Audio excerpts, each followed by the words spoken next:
اللہ کے محبوب صلی اللہ علیہ وسلم فرماتے ہیں جب میں معراج پہ جا رہا تھا، ساتوں آسمانوں سے جب میرا گزر ہوا، سدرۃ المنتہا سے میرا گزر ہوا، ہر آسمان سے اللہ کی حمد و ثنا کی آواز آ رہی ہے، ہر فرشتے کی زبان پہ اللہ کی حمد و ثنا ہے، آسمان کا ذرہ ذرہ اللہ کی حمد و ثنا بیان کر رہا ہے، سارے آسمان اللہ کی حمد و ثنا میں مصروف۔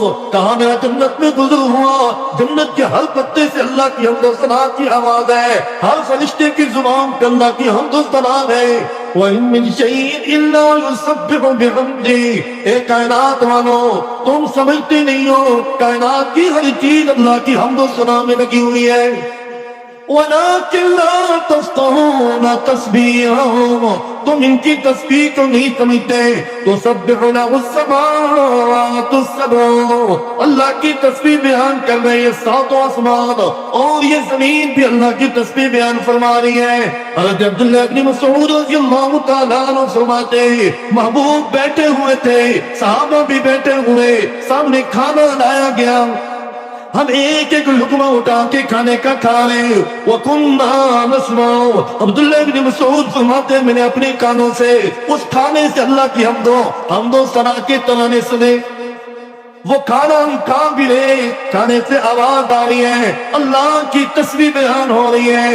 حضرت عبداللہ بن مسعود رضی اللہ تعالیٰ عنہ حدیث کرامی آگے فرمایا اللہ کے محبوب صلی اللہ علیہ وسلم ایک مرتبہ کئی سفر میں جا رہے تھے، راستے سے حضور نے چند انگریزوں کو اٹھایا، چند کنکریوں کو اٹھایا، اللہ کے محبوب صلی اللہ علیہ وسلم کے ہاتھ میں وہ کنکریاں کہاں جیسے شیر کا چھتا ہوتا ہے، وہاں شیر کی مکھیوں کی بھنبھناہٹ ہوتی ہے، کہاں حضور کے ہاتھ میں وہ کنکریاں، ان کنکریوں سے بھنبھناہٹ کی آواز آ رہی ہے۔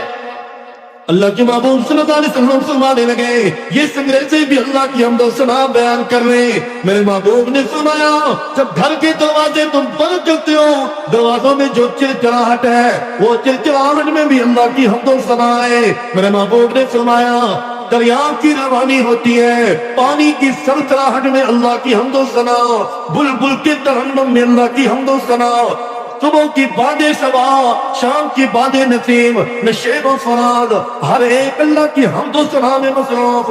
سورج نکلتے ہوئے اللہ کی حمد و ثنا بیان کر رہا ہے، چاند رات کے وقت چمکتا ہوا اللہ کی حمد و ثنا بیان کر رہا ہے، آسمان پہ ستارے چمکتے ہوئے اللہ کی حمد و ثنا بیان کر رہے ہیں۔ لیکن دنیا میں غافل جو ہے یہ انسان ہے، جنات ہیں، کائنات میں اس کے علاوہ ہر چیز اللہ کی حمد و ثنا میں لگی ہوئی ہے۔ پہاڑ بھی اللہ کے ذکر میں مصروف، درخت کے آم کی حالت میں اللہ کے ذکر میں مصروف، چوپائے سجدے کی حالت میں اللہ کے ذکر میں مصروف، کائنات کی روئی روئی ذرہ ذرہ ہر چیز اللہ کی حمد و ثنا میں لگی ہوئی ہے۔ جب انسان مر جاتا ہے، مرنے کے بعد نافرمان کو جب قبر میں عذاب ہوتا ہے، سوائے انسان اور جنات کے قبر کے عذاب کو ساری مخلوق سن رہی ہوتی ہے، ساری مخلوق سن رہی ہوتی ہے، لیکن سوائے انسان کے، انسان غفلت میں لگا ہوا ہے، اپنے کاموں میں لگا ہوا ہے، پوری دنیا کا ٹھیکہ اٹھایا ہوا ہے، یہ زندگی کی بیٹری کو غلط استعمال کر رہے ہیں۔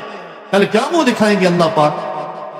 اس وجہ سے میرے بزرگوں بھائیوں دوستوں، زندگی کا کوئی مقصد ہونا چاہیے۔